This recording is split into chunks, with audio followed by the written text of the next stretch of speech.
Voice of America के Washington studios में खुशामदीद। आप देख रहे हैं व्यू 360। मैं हूं असदुल्लाह खालिद।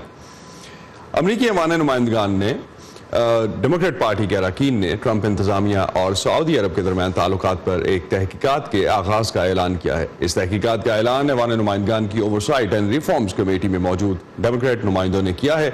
ये तहकीकात सऊदी अरब को जौहरी तवानाई की टेक्नोलॉजी ट्रांसफर करने की कोशिशों के हवाले से होंगी। बरदा खलील इस वक्त हमारे साथ हैं। बरदा, किस बुनियाद पे ये तहकीकात शुरू की जा रही हैं? जी असद, ये जो तहकीकात हैं वो कांग्रेस की इस रिपोर्ट के बाद की जा रही हैं जिसमें कहा गया है कि अमरीकी सदर ट्रंप की इंतजामिया ने कांग्रेस को नज़रअंदाज करके सऊदी अरब को जोहरी तवानाई फ़रोग़ करने की कोशिशें करती रही है और माजी में भी करती रही है और अब भी कर रही है, और इन कोशिशों से सदर ट्रंप की जो उनके करीबी दोस्त हैं उनको इसका फ़ायदा हो सकता है। ये रिपोर्ट बाज़ाब्तियों को सामने लाने वाले मुतअद्दिद ज़राए से मौसूल होने वाली मालूमात को मुरतब कर कर बनाई गई है। रिपोर्ट के मुताबिक सऊदी अरब को जोहरी टेक्नोलॉजी देने की इस कोशिश को कौमी सलामती के साबिक मुशीर माइकल फ्लिन ने आगे बढ़ाया और इस हवाले से एथिक्स कमेटी और नेशनल सिक्योरिटी एडवाइजर्स की जानिब से वार्निंग को भी नजरअंदाज किया। माइकल फ्लिन को 2017 में बरतरफ कर दिया गया था। कई डेमोक्रेटिक और रिपब्लिकन रहनुमाओं को खदशा है कि हो सकता है कि अगर सऊदी अरब को बाज़ाब्ता निगरानी के बगैर एटमी टेक्नोलॉजी मुंतकिल की गई तो सऊदी अरब एटमी हथियार बना सकता है। लिहाजा कमेटी इस बात का तयन करना चाहती है कि ट्रंप इंतजामिया के सीनियर ओहदेदारों की जानिब से ये इकदाम अमेरिका की नेशनल सिक्योरिटी को मद्देनजर रखकर किए गए हैं या इसका मकसद अमेरिका की खारजा पॉलिसी को तब्दील कर कर खास लोगों को जो है वो फायदा पहुंचाना था। तो इन तहकीकात में अब तक सामने क्या आया है? क्या इकदाम कुछ आए हैं सामने इसमें? जी असद, कांग्रेस की इस्लाहाती और निगरान कमेटी ने जो है कुछ इदारों और कुछ अफराद को नोटिस जारी किए हैं जिन पर उनको शुबा है कि वो इस खुफिया मुआहदे का हिस्सा हैं। उन इदारों में CIA, departments of defence, energy और ट्रेजरी भी शामिल है, जबकि व्हाइट हाउस को भी नोटिस जारी किया गया है कि वो सऊदी अरब के साथ किसी भी किस्म के एटमी टेक्नोलॉजी के की कोशिशों के हवाले से जो तमाम तफसीलात हैं वो 5 मार्च तक जो है वो फराहम करें। असद, यहाँ ये बात बताना जरूरी है कि ये जो रिपोर्ट जो पेश की गई है कांग्रेस की जानिब से उसमें एक मुलाकात को इंतहाई तशवीशनाक करार दिया गया है, जिसमें वो मुलाकात जो है इस माह की 12 तारीख को व्हाइट हाउस में हुई थी, जिसमें व्हाइट हाउस के स्टाफ और न्यूक्लियर डेवलपर जो टीम थी उसमें वो शामिल थी। और उस मुलाकात में मशरिक़ वुस्ता को एटमी सलाहियतें देने और सदर ट्रंप के दामाद जैरेड कुशनर के मशरिक़ वुस्ता के दौरे के हवाले से बातचीत की गई है। थैंक यू वर्दा। काफ़ी हद तक इस वक्त सऊदी अरब जो है वो हाईलाइट्स में है। सऊदी शहजादे का इस वक्त जो दौरा भी चल रहा है, हम देख रहे हैं कि एशिया के कई ममालिक का अपना दौरा उन्होंने कंप्लीट किया है। पाकिस्तान और इंडिया का दौरा कंप्लीट किया है। नेक्स्ट स्टेप में वो चाइना पहुंचे हैं और मोहम्मद बिन सलमान का ये 2 रोज़ा दौरा है जिसमें वो अहम चीनी रहनुमाओं से मुलाकातें भी कर रहे हैं।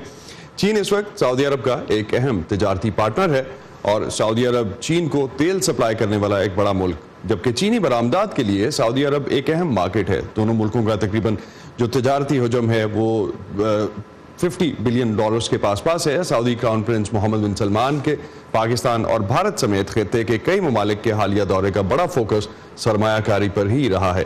वो पाकिस्तान और भारत दोनों ममालिक के दौरों में अरबों डॉलर्स की तब्दीली लाने की कोशिशों के तौर पर देख रहे हैं। क्या सऊदी अरब की जानिब से खारजा पॉलिसी में कुछ तब्दीली की जा रही है? खासतौर पर जमाल खशोगी के कत्ल के बाद जो पैदा हुए हालात, जिस तरह दुनिया में वेस्ट की जानिब से काफ़ी हद तक रिएक्शन आया, इस पर हम बात करेंगे। कामरान बुखारी इस वक्त हमारे साथ फोन लाइन पर मौजूद हैं। कामरान, सऊदी अरब कुछ अरसे से अपनी तेल की तजारत पर खड़े मुआशी ढांचे में तब्दीली लाने की कोशिशों में लगा हुआ है और इसकी एक मिसाल सऊदी वली अहद का हालिया दौरा भी है। फोकस सरमायाकारी है। मईशत में तब्दीली के हवाले से आप समझते हैं कि सऊदी कोशिशों का असर उसकी खारजा पॉलिसी पर भी पड़ेगा? देखिए, पहली बात तो असद ये है कि ये नहीं पता कि किस हद तक सऊदी अरब जो है वो कामयाब होगा अपनी जो बेसिकली जो उसकी इकोनॉमिक आउटलुक है जो कि खाम तेल के ऊपर डिपेंड करती है, उसको कितनी जल्दी वो जो है तब्दील कर सकते हैं। ये कोई आसान काम नहीं होता किसी भी मुल्क के लिए।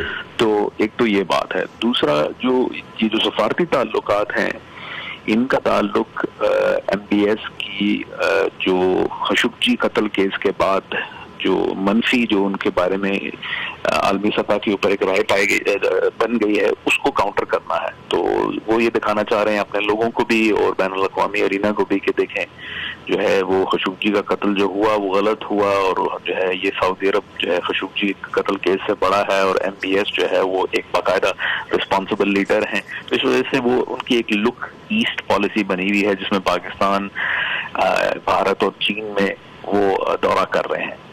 तो ये लुक ईस्ट पॉलिसी कामरान कहां तक जो है वो एक पैरेलल पॉलिसी हो सकती है या रिलायबल पॉलिसी हो सकती है? क्योंकि सर्टनली हम देख रहे हैं अमेरिकन मीडिया तो खास तौर पे इस पे रिपोर्ट कर रहा है कि लुक ईस्ट पॉलिसी जो है और फोकस जो है इनफैक्ट शिफ्ट हो रहा है सऊदी का। देखिए, मुतबादल तो नहीं है। अमेरिका और मगरब के साथ जो ताल्लुकात हैं उनको कॉम्प्लीमेंट किया जा सकता है, सप्लीमेंट किया जा सकता है ऐसे ये जो लुक ईस्ट पॉलिसी के साथ, लेकिन उनका वो मुतबादल नहीं। और मैं समझता हूँ कि बिलाखिर सऊदी अरब को किसी न किसी तरीके से अपने ताल्लुकात मगरब के साथ बेहतर करने होंगे, और सिर्फ ट्रंप इंतजामिया के साथ जो ताल्लुकात हैं और जो बहुत ही गहरे ताल्लुकात हैं उनके ऊपर इन्हिसार जो है उनके लिए काफ़ी नहीं होगा। और एक और किस्सा जिस तरह से हमने पाकिस्तान में इन्वेस्टमेंट के हवाले से देखा कि पाकिस्तान में मीडिया में भी और अदरवाइज भी काफ़ी हाइप रही, काफ़ी खुशी का एलिमेंट रहा। एक तरफ पाकिस्तान में ये एलिमेंट्स हैं, दूसरी जानिब ईरान का जो फैक्टर है उसके साथ हमारे पाकिस्तान के जो ताल्लुकात हैं, और दूसरी जानिब मोहम्मद बिन सलमान ने इंडिया में कहा कि सऊदी अरब इंटेलिजेंस शेयरिंग करेगा इंडिया के साथ। तो ये कैसे बैलेंस आउट होंगी चीज़ें अगर हम विद इन द रीजन देखें तो?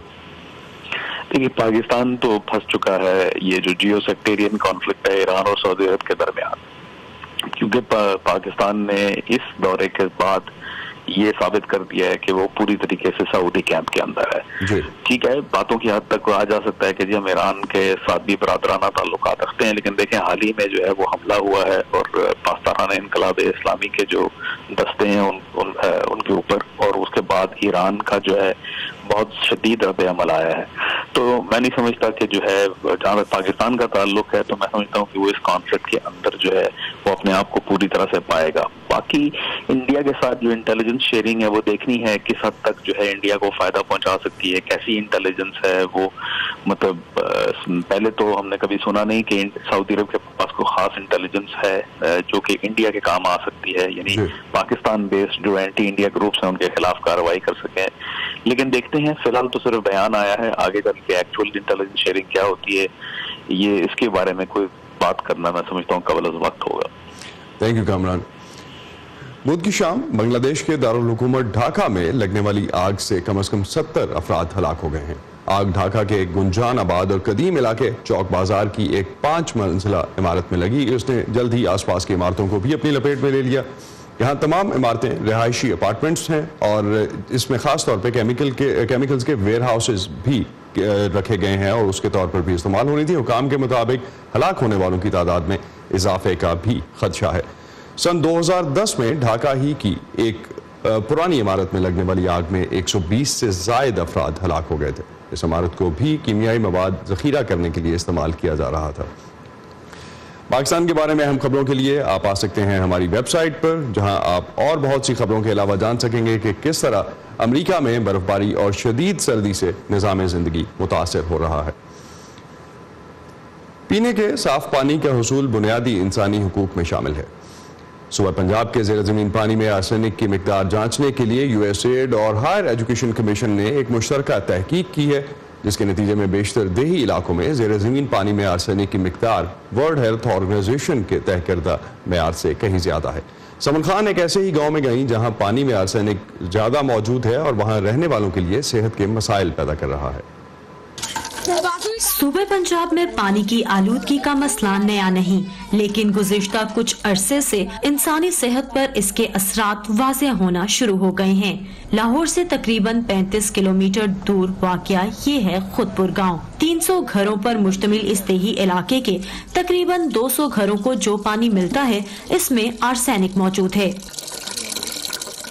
इधर का पानी बहुत ज्यादा खराब है, हमारे हाथ पाँव बहुत खराब हो चुके हैं। पहले हम पीते थे, लेकिन जब हमें पता चला कि ये पीने के काबिल नहीं है तो फिर हमने छोड़ दिया इसे।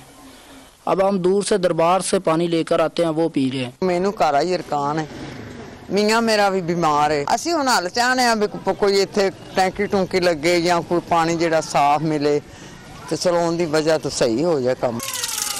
खुदपुर के रिहायशियों को लाहक बीमारियों का पानी से ताल्लुक उस वक्त सामने आया जब 2 साल कबल कायद-ए-आज़म यूनिवर्सिटी इस्लामाबाद की माहौलियाती साइंस की असिस्टेंट प्रोफेसर आबदा फारूकी और उनकी टीम ने हायर एजुकेशन कमीशन और USAID के मुश्तरका प्रोजेक्ट के सिलसिले में पंजाब के 300 देही इलाकों का पानी टेस्ट किया।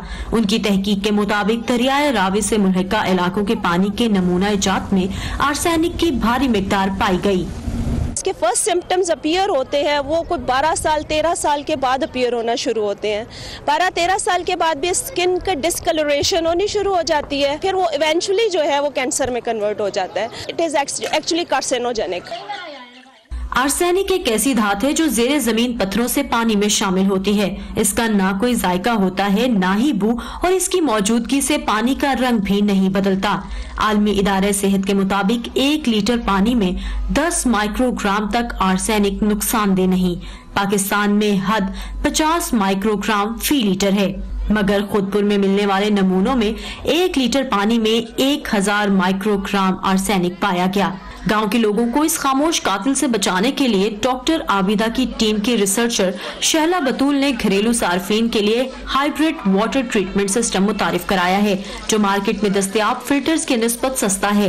पहले मरहले में 25 घरों में ये यूनिट मुफ्त तकसीम किए गए।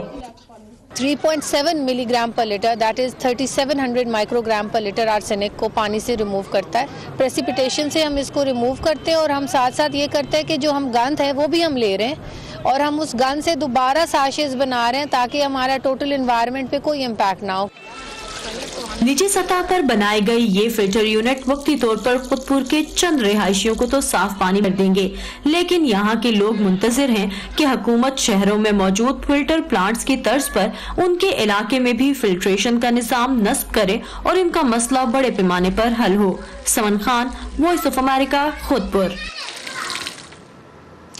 पीने के पानी के मसाइल जिस तरह पाकिस्तान में है और जो पाकिस्तान इन मसाइल में घिरा हुआ है, ज़ेर ज़मीन पानी में मौजूद आलूदगी के बाद भी उसको कहाँ तक इस्तेमाल के काबिल बनाया जा सकता है, ये भी एक काफ़ी बड़ा क्वेश्चन मार्क है। इस पर हम बात करेंगे माहौलियाती और जंगली हयात के लिए काम करने वाले आलमी इदारे WWF के पाकिस्तान के लिए डायरेक्टर जनरल हमाद नकी खान इस वक्त हमारे साथ मौजूद हैं। उनसे जानते हैं कि इस वक्त किस तरह से पाकिस्तान में जो पानी अवेलेबल है उसको हल किया जा सकता है, उसका मसला हल किया जा सकता है। हमाद, कहाँ तक पाकिस्तान में जो एक तो पानी का मसला हम देखते हैं कि कम अवेलेबल है और जो अवेलेबल है वो आलूदा है, कुछ बेटर मैनेजमेंट से इसमें बेहतरी ला सकते हैं? आई थिंक बिल्कुल ज़्यादा जो इशू है वो गवर्नेंस का इशू है। एक बात तो ये है कि जब हमने सरफेस वाटर जो हमारा ज़मीन के ऊपर पानी था, जो बेशक तालाब थे, नहरें थी, दरिया थे, झीलें थी, उनको जब हमने इतना आलूदा कर दिया तो ज़्यादा जोर हुआ कि हमने ज़ेरे ज़मीन पानी ग्राउंड वाटर को इस्तेमाल कर, और कई इलाकों में हमने देखा कि वो हमने ओवर एक्सट्रैक्शन शुरू कर दी। जो प्रॉब्लम है एक तो ये भी है कि जो ज़ेरे ज़मीन पानी के उसको एब्स्ट्रैक्ट करने के लिए कोई कानून नहीं है, कोई वो रेगुलेटेड नहीं है। जिसका जितना दिल करे वो बेशक जमींदार है, वो इंडस्ट्रियलिस्ट है, बेशक वो एक आम एक किसी का घर है, वो एक ट्यूबवेल लगाता है और पानी पंप करना शुरू कर देता है। और आई थिंक एक वजह जो जिस तरह की आपकी रिपोर्ट में भी बताया गया कि आर्सेनिक जो अब ज्यादा डिटेक्ट हो रहा है, उसकी एक वजह यह है कि हम अब जो ओवर एक्सट्रैक्शन की वजह से जो हम ज्यादा पानी एक्सट्रैक्ट कर रहे हैं, अब हम ऐसी पॉकेट्स में चले गए हैं कि जहां पे जो नेचुरल आर्सेनिक पाया जाता था अब वो शामिल होना शुरू हो गया है। तो आई थिंक ये बहुत जरूरी है।